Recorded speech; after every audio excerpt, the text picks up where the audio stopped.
이 시간 하나님의 말씀은 사도행전 13장 38절, 39절 두 절 말씀입니다. 우리 한 목소리로 함께 읽도록 하겠습니다. 시작. 그러므로 형제들아, 너희가 알 것은 이 사람을 힘입어 죄사함을 너희에게 전하는 이것이며, 또 모세의 율법으로 너희가 의롭다 하심을 얻지 못하던 모든 일에도 이 사람을 힘입어 믿는 자마다 의롭다 하심을 얻는 이것이라. 아멘. 아멘. 스데반의 순교의 일로 예루살렘에 핍박이 임하자 많은 믿는 사람들이 흩어져서 안디옥에까지 교회를 세웠습니다. 안디옥 교회는 유대인뿐만 아니라 이방인에게 복음을 전하는 첫 번째 교회죠. 주변의 많은 사람들에게 그리스도인이라고 하는 칭찬도 받았습니다. 바나바와 바울이 안디옥 교회를 섬기던 중에 성령께서 내가 시키는 일을 위해서 바나바와 바울을 따로 세우라 말씀하셔서 이에 순종합니다. 그래서 바나바와 바울은 교회의 파송을 받고 선교를 떠나요. 안디옥을 떠나 그들이 도착한 곳은 바나바의 고향인 구브로 섬이었습니다. 그곳에서 사역은 대단히 성공적이었던 걸로 보입니다. 바울이 복음을 전할 때 박수, 무당, 엘루마가 자꾸만 따라다니며 회방을 하자 예수의 이름으로 그 눈을 멀게 합니다. 이 기적을 베풀었더니 총독 서기오 바울까지 예수님을 믿었습니다. 구브로 섬에서의 사역은 복음이 유대인을 넘어 이방인에게로 확장되는 전환점이 된 귀한 사역이었습니다. 바나바와 바울은 이제 섬을 떠나서 육지를 향합니다. 일행은 배를 타고 밤빌리아에 있는 버가에 도착했는데 어떤 주석가에 의하면 바울이 그 버가에서 말라리아에 걸려서 굉장히 심하게 앓았다, 이렇게 보는 사람도 있었습니다. 거기에다가 함께 동역했던 마가라는 사람이 어떤 이유인지 정확히 알 수 없고 예루살렘으로 그냥 돌아가 버리고 말았습니다. 바울은 아직 체력이 완전히 회복되지 못한 상태였고 팀 분위기도 어수선한 상태에서 타우루스라는 험한 산맥을 넘어가려고 합니다. 체력적인 한계에도 불구하고 바울 안에 있었던 복음에 대한 그 열정이 타우루스 산맥이라는 장애도 능히 넘게 했던 거죠. 바울과 바나바가 도착한 비시디아 안디옥에는 주전 2세기, 3세기부터 벌써 유대인이 거주했던 데라 회당이 있었습니다. 안식일이 되어서 바울 일행도 회당에 들어가서 예배를 드리려고 앉았습니다. 당시 회당에 예배를 드릴 때는 쇠마, 그래서 신명기 6장의 말씀을 함께 암송하고 사회자가 기도를 하면 율법과 선지자의 글, 구약의 말씀을 낭독하고 난 다음에 회당장이 지명한 사람이 설교나 위로의 말을 합니다. 그리고 축복의 기도로 회당 예배는 끝이 납니다.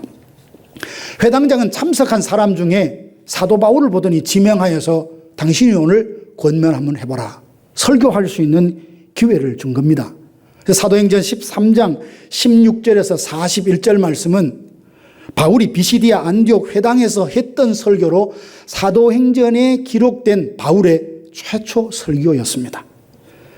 당시 보통 설교자는 앉아서 설교하고 듣는 사람은 서서 들었습니다. 우리가 반대죠. 그만큼 하나님의 말씀에 대한 존중하는 마음을 행동으로 이렇게 보였는데 바울은 오늘 성경에 보니까 일어서서 손짓하며 설교했대요. 이 뜨거운, 이 귀한 복음을 가만히 앉아서 잔잔하게 전할 수 없다는 아마 심정이었던 것 같아요. 어떤 목사님이 복음을 전하고 싶은 마음의 열정이 너무 커서 강대상하고 뒤에 있는 자리하고는 사실 그다지 멀지 않잖아요. 앉아서 요이 땅 하는 자세로 딱 있다가 이제 목사님 나오셔서 설교하겠습니다.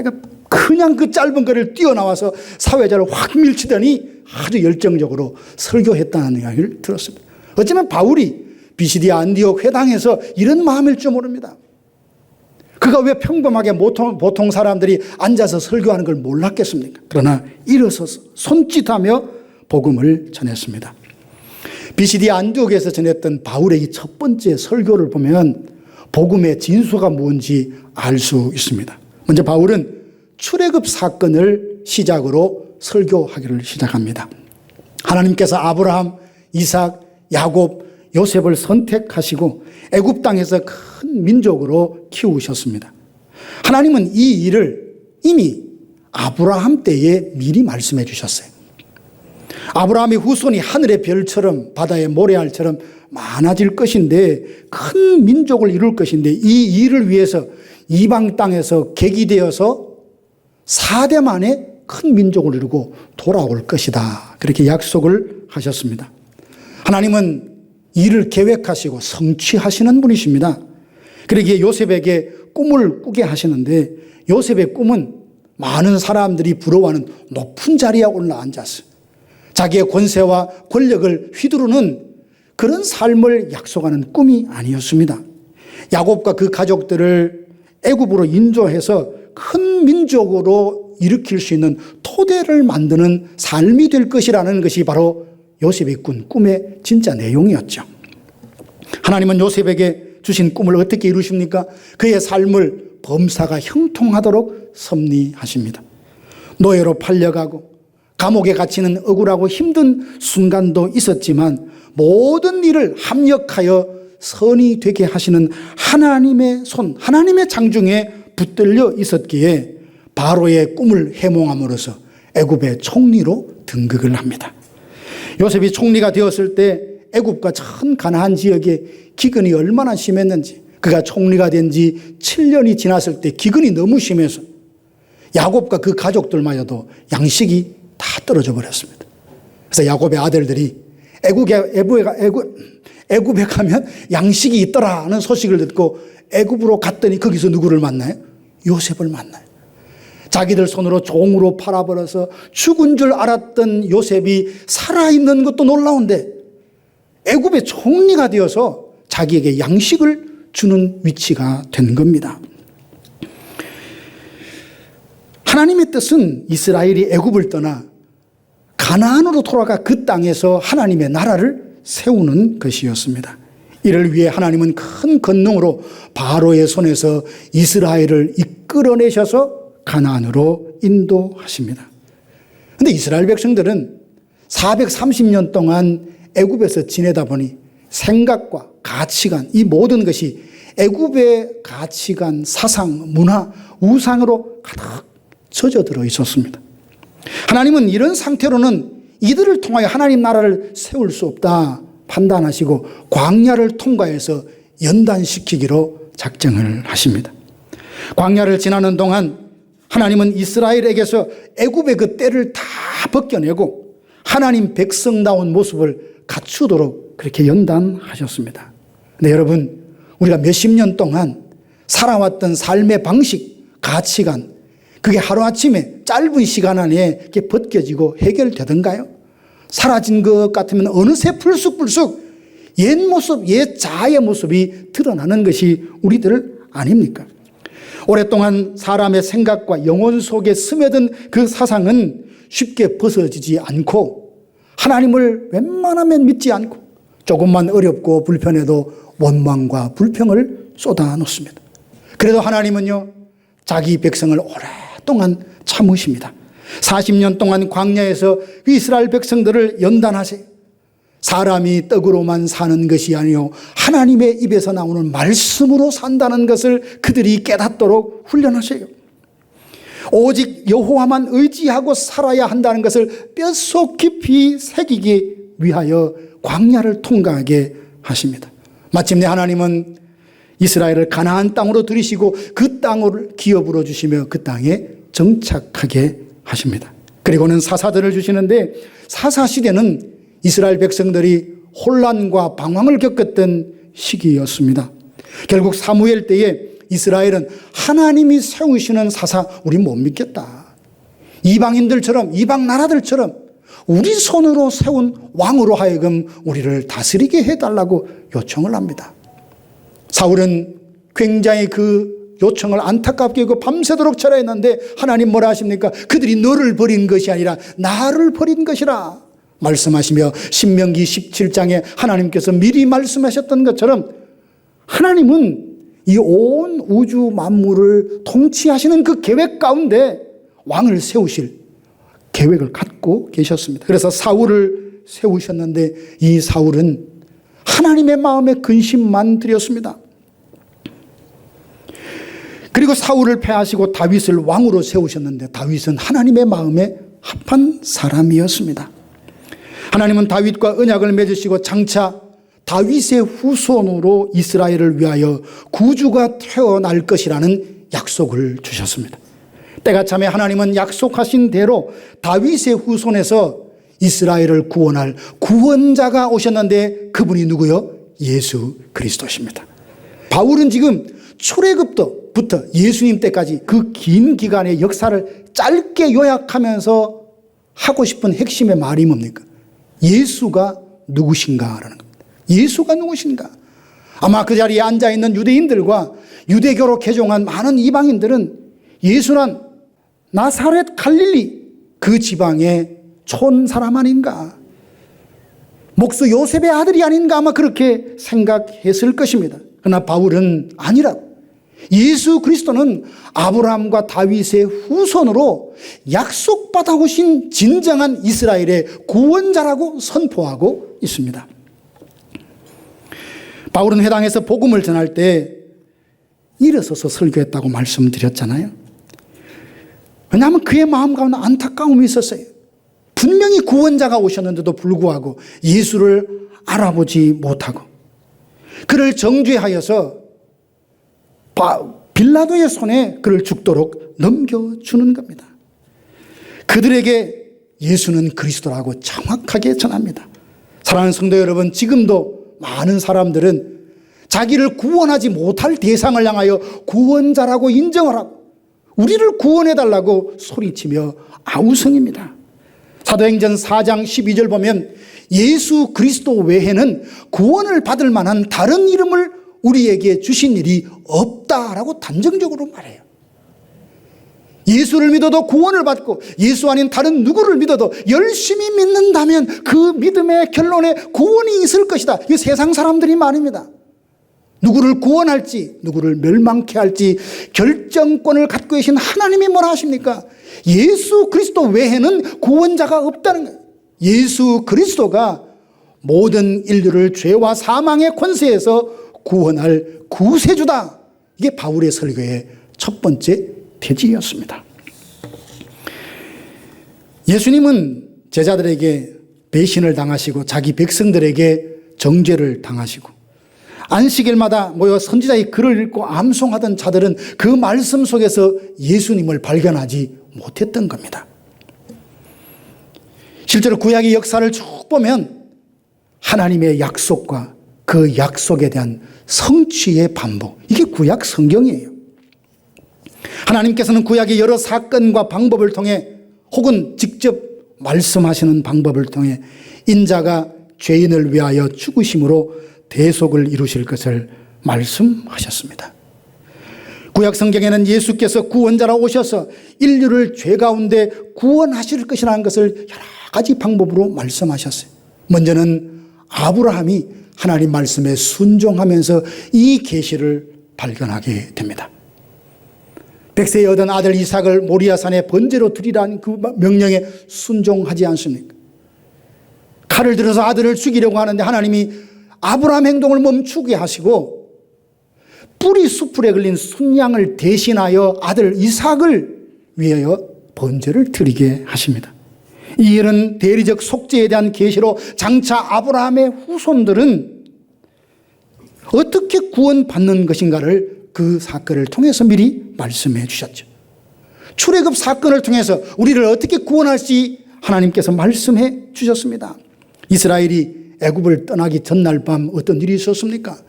애굽의 온 땅에 첫째 난 장자들이 다 죽는 재앙이 임했지 않습니까? 그렇지만 유월절 양을 잡아서 그 피로 문설주와 임방에 바른 가정엔 죽음의 사자가 넘어갔습니다. 이 일은 장차 구주 되시는 예수 그리스도께서 유월절 어린 양이 되셔서 피 흘려 십자가에 죽으심으로 이 사실을 믿는 자마다 죽음과 사망의 권세에서 자유케 될 것을 바로 이 사건을 통하여 미리 계시해 주신 겁니다.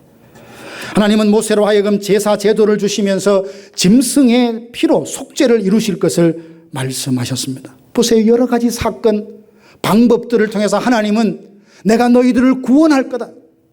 너희 스스로는 죄 가운데서 구원할 수 없지만 내가 보낸 구원자 예수 그리스도를 통하여 너희들이 그 죄와 사망의 권세에서 자유하게 되고 구원을 받을 것이라는 이 복음을 수도 없이 반복하여 말씀하고 계십니다. 어떤 경우에는 직접 어떤 사람의 입술, 성령의 감동을 받은 하나님의 사람들의 고백을 통해서 이 사실을 알리십니다. 그 대표적인 사람이 다윗입니다. 성령께서 다윗을 감동하셔서 구주께서 오셔서 어떻게 구원하실지를 예언하게 하시는데 시편 22편에 보니까 다윗이 이렇게 탄식합니다. 내 하나님이여 내 하나님이여 어찌하여 나를 버리셨습니까? 여러분 이 탄식을 보니까 누가 생각이 납니까? 십자가에서 예수님이 탄식하셨어요. 엘리 엘리 라마 사박다니 나의 하나님 어찌하여 나를 버리십니까? 예수님은 다윗에 비하면 1000년 이후의 사람이에요. 1000년 전에 이미 다윗은 예수 그리스도께서 우리의 모든 죄를 대신하여 십자가에 지시면서 이렇게 탄식할 것을 성령의 감동으로 미리 자기 시편에다가 기록을 해놓은 겁니다. 시편 16편 10절에도 보니까 내 영혼을 음부에 버리지 않으시며 거룩한 자로 썩지 않게 하실 것이라고 고백을 했습니다. 사건, 내용, 일, 사람, 말을 통해서 구약 성경에도 곳곳에 예수가 그리스도다라고 끊임없이 하나님께서 우리에게 말씀하고 계십니다. 사랑하는 성도 여러분, 예수님은 하나님이 보내신 구원자요. 십자가에 죽으시고 장사 지낸 바 되었다가 사흘 만에 다시 살아나셨습니다. 우리를 죄와 사망에서 구원하실 분은 오직 예수 그리스도 뿐이십니다. 예수 그리스도 외에는 구원을 얻을 만한 다른 이름을 주신 일이 없습니다. 예수님을 나의 구원자로 믿고 주님이 하신 일을 신뢰하며 믿음으로 나아가는 우리 모두가 되기를 주님의 이름으로 축원합니다. 바울의 설교를 듣던 사람들은 예수님께서 십자가에 못 박히신 것을 두고 신명기 21장을 떠올리며 참 믿기 어렵다, 굉장히 거리끼는 것으로 생각했습니다. 바울이 고린도 교회 성도들 향해 편지했던 내용을 보면 유대인들은 십자가에 돌아가신 그리스도를 거리끼는 것으로 여겼고 이방인들은 미련한 것으로 여겼기에 십자가와 부활을 전하는 바울의 복음을 모두가 듣고 아멘하며 믿은 것은 아니었습니다. 오히려 복음을 전하는 바울을 보면서 유대교 사람들은 나사렛 괴수, 나사렛 이단의 괴수라며 핍박을 했습니다. 예수님은 억울하게 십자가를 지신 불운을 맞은 분도 아니요 대제사장과 장로들의 모함으로 정치적 희생을 당한 안타까운 젊은이도 아닙니다. 예수님이 이 세상에 오신 것은 섬김을 받으려 함이 아니라 섬기려 하고 자기 목숨을 모든 사람의 대속물로 주려고 오셨습니다. 쉽게 말하면 예수님은 섬김을 받으려 오신 것이 아니라 섬기러 오셨고 죽으러 오셨습니다. 예수님께서 가이사랴 빌립보에서 베드로의 신앙 고백을 받으시고 얼마나 기뻐하셨던지 비로소 마음에 있는 속에 있는 이야기를 하세요. 인자가 조만간에 대제사장과 장로들에게 고난을 받고 십자가에 못 박혀 죽었다가 사흘 만에 살아나리라. 이게 예수님이 정말 제자들에게 하고 싶었던 이야기인데 과연 이 복음을 제자들이 알아들을 수 있을까? 예수님께서 확신이 안 섰던 거예요. 근데 베드로가 주는 그리스도시요 살아계신 하나님의 아들입니다 고백하는 걸 보니까 옳지, 이제야 이 복음의 진술을 이 제자들에게 말해도 되겠다 생각하고 예수님께서 말씀하셨던 겁니다. 그러므로 십자가는 누군가에 의해서 억울하게 죽은 죽음이 아니라 죄인을 구원하시려는 하나님의 구원 계획의 성취였던 겁니다.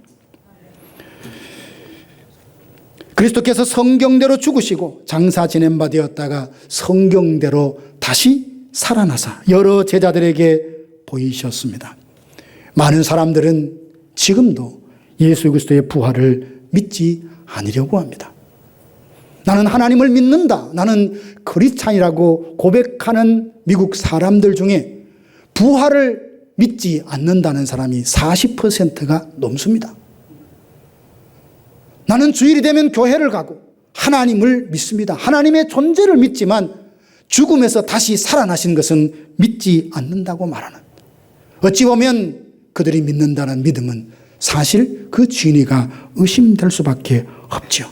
사랑하시는 성도 여러분, 예수님께서 십자가에 돌아가신 것은 우리를 대신한 대속의 사건이었습니다. 죄 없으신 예수님께서 죄인을 대신하여 피 흘리심으로 우리 죄를 속량하셨습니다. 예수님은 성경대로 죽으셨고 성경대로 다시 살아나셔서 사망 권세를 이기시고 승리하셨습니다. 그리고 때가 되면 천사장의 나팔 소리와 함께 이 세상에 다시 재림하실 것입니다. 사도 바울은 복음을 전했습니다. 예수가 그리스도다. 그분이 이 땅에 구원자라 오셔서 자기 몸을 십자가에 내어주고 대속하시고 사흘 만에 약속하신 대로 성경대로 부활하셨다는 복음을 전하고 난 다음에 마지막에 오늘 본문에 38절 39절에서 결단을 촉구하고 있습니다. 회당에 모인 자들에게 복음을 믿으라라고 전합니다. 바울은 회당에 모인 자들뿐 아니라 오늘 우리에게도 복음을 믿으라고 강력하게 촉구합니다. 사랑하는 성도 여러분, 죄 사함을 받고 의롭게 되려면 율법의 행위로, 나의 어떤 열심으로는 절대 이룰 수 없습니다.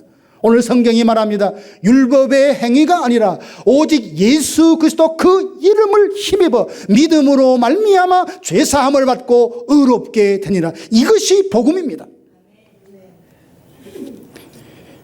예수님께서 십자가에 못 박혀 죽으신 것이 내 죄를 대신한 속량 대속의 사건인 것을 믿고 예수님께서 장사 지낸 바 되셨다가 다시 살아나신 것은 그분만의 부활이 아니라 언젠가 우리도 예수님처럼 부활하게 될 것이라는 첫 열매라는 사실을 믿음으로 받을 뿐 아니라 예수님께서 때가 되면 다시 오셔서 이 온 세상을 진리로 심판하실 그날이 있다는 것을 믿고 소망 중에 주님 다시 오심을 기다리고 살리라. 이게 바로 복음을 믿는 성도들의 삶의 고백이어야 하지 않겠습니까? 바울의 설교를 듣고 있는 비시디아 안디옥 회당에 모인 사람들은 율법으로 의롭게 될 수 있다고 믿었습니다. 그들 중에는 십자가 부활의 복음을 멸시하는 사람들도 있었습니다. 도무지 믿으려 하지 않고 해괴한 변론만 한다며 무시했습니다. 그들에게 경고합니다. 보라, 멸시하는 자들아, 너희는 놀라고 멸망하라. 여러분, 복음은 양날의 검과 같습니다. 죄를 끊어내고 하나님의 사람으로 예수 그리스도의 몸에 접붙이도록 하는 날카로운 칼이면서 동시에 심판입니다. 믿는 자에게는 구원이 있고 영생이 있지만 믿지 않는 자에게는 영원한 불못에 떨어지게 될 것이라는 경고입니다. 그러므로 복음을 들을 때 아하, 이런 내용이구나, 이런 내용도 있구나가 아니라 다시 한번 내가 과연 복음을 믿는 사람인지 믿지 않는 사람인지 점검해 봐야 합니다. 동시에 우리가 흔히 아까도 미국 사람 예를 들었지만 나는 믿습니다 라고 말하면서 부활을 믿지 않는 많은 사람이 있듯이 입으로는 맹목적으로 믿습니다 고백하지만 정말 내가 믿는 믿음이 어떤 믿음인지 돌아보아야 합니다. 예수님께서 나를 구원하실 유일한 구원자가 되신다는 것, 예수님의 십자가로 내 모든 죄는 이미 다 용서받았다는 사실, 하나님께 받아들여졌다는 사실, 죄와 사망의 법에서 어느 누구도 나를 정죄할 수 없다는 것, 믿음으로 내 죄는 예수님께 전가되고 예수님의 의는 내게로 전가되어서 나는 하나님 앞에 의로운 사람이 되었다는 이 사실을 믿고 마지막 주님과 함께 부활하여 영광에 들어갈 그날을 소망하며 살아갈 때 우리의 믿음이 진짜인 겁니다. 여기서 복음을 듣고 믿는 자에게 하나 더 권면하는 것이 있습니다. 43절 보면 회당의 모임이 끝난 후에 유대인과 유대교에 개종한 사람들에게 이렇게 말합니다. 항상 하나님의 은혜 안에 거하라. 항상 하나님의 은혜 안에 거하라. 성도는 은혜 가운데 살아야 할 줄 압니다. 은혜 가운데 사는 삶이란 어떤 삶입니까? 복음의 능력이 어떠함을 삶 속에서 경험하여 체험하여 아는 겁니다. 간절하게 기도하여 기도 응답의 열매를 내 삶 속에서 누리며 살아가는 것입니다. 하나님은 박제된 어떤 신이 아니에요. 그분은 살아서 우리와 함께 하시고 대화하시고 역사하시는 전능하신 하나님이십니다. 예수 그리스도의 이름으로 그분께 기도하면 하나님은 침묵하시는 것이 아니라 그 능력으로 우리의 간구하는 것을 들으십니다. 심지어는 우리가 신음하는 그 소리까지도 들으십니다. 나와 동행하시고 갈 길을 가르쳐 보이시고 주목하여 훈계하십니다. 비록 저녁에는 울음이 깃들을지라도 아침에는 기쁨을 주십니다. 내 뜻을 내려놓고 주님의 뜻을 아멘으로 받아들이며 그러면서도 거룩한 기쁨이 내 안에 일어나는 것을 체험할 수 있습니다. 예배를 드리고 기도하고 봉사하고 헌신하는 것이 무거운 짐으로 여겨지는 것이 아니라 주를 위해 할 수 있다는 사실에 감사하고 기쁨이 우리 마음에 일어나는 것, 이게 은혜 가운데 살아가는 삶인 줄로 믿습니다. 혼미케 하는 영에 사로잡혀 죄 가운데 살던 자에게 믿음으로 복음을 선포했더니 그가 믿습니다. 믿고 회개하고 모든 죄에서 떠나서 하나님께로 돌아오는 그 영혼을 봤을 때 우리 마음속에는 세상 그 무엇으로도 설명할 수 있는 기쁨과 환희와 감격이 그 안에 있는 겁니다. 이것이 바로 은혜 안에 거하는 삶입니다. 사랑하는 성도 여러분, 바울이 비시디아 안디옥 회당에서 했던 설교를 함께 생각해 보았습니다. 바울의 설교를 요구하면 간단합니다. 예수는 그리스도시다. 예수는 나의 유일한 구원자가 되시다. 이 땅에 구원자라 오셔서 그분은 자기 자신을 다 내어주시고 내 죄를 대신하여 채찍에 맞으시고 그 몸이 찢기셨던 분으로 나의 모든 죄를 대신하고 의롭게 해 주셨다는 사실, 그리고 우리가 그분을 믿음으로 죄사함을 받고 의롭다함을 받게 된다는 것, 이 은혜 안에 계속 머물라. 이것이 바울이 비시디아 안디옥 회당에서 했던 설교의 골자입니다. 우리 또한 오늘은 저를 통해서 하나님의 말씀을 들었습니다. 유대인들이 율법의 행위로 의에 이르려 했던 것처럼 우리도 뭔가 나의 행위와 나의 어떤 공로로 내 구원에 뭔가 보태려고 하는 시도는 아무 의미가 없습니다. 우리는 이미 예수 그리스도 안에서 하나님의 자녀로 선택되었고 구원받았음을 믿습니다. 우리가 예배드리고 기도하고 주를 섬기는 것은 구원받기 위해서, 구원의 확증을 위해서 하는 것이 아닙니다. 나 같은 죄인을 하나님의 은혜로 받아주시고 구원해 주신 그 은혜가 너무나 감사해서 내 생명이라도 주를 위해 드리겠습니다는 그 심정으로 예배하고 섬기고 찬양하고 주를 섬겨가는 것입니다. 우리가 복음을 믿을 때 하나님의 능력이 어떠함을 경험할 수 있습니다. 듣기만 하여 자기를 속이는 자가 되지 말고 듣고 믿어 죄사함의 은총을 누리시고 의에 이르고 은혜 안에 거함으로 남들에게 나누고 싶은 은혜의 간정이 풍성한 진정 복된 성도들 되시기를 주님의 이름으로 축복합니다.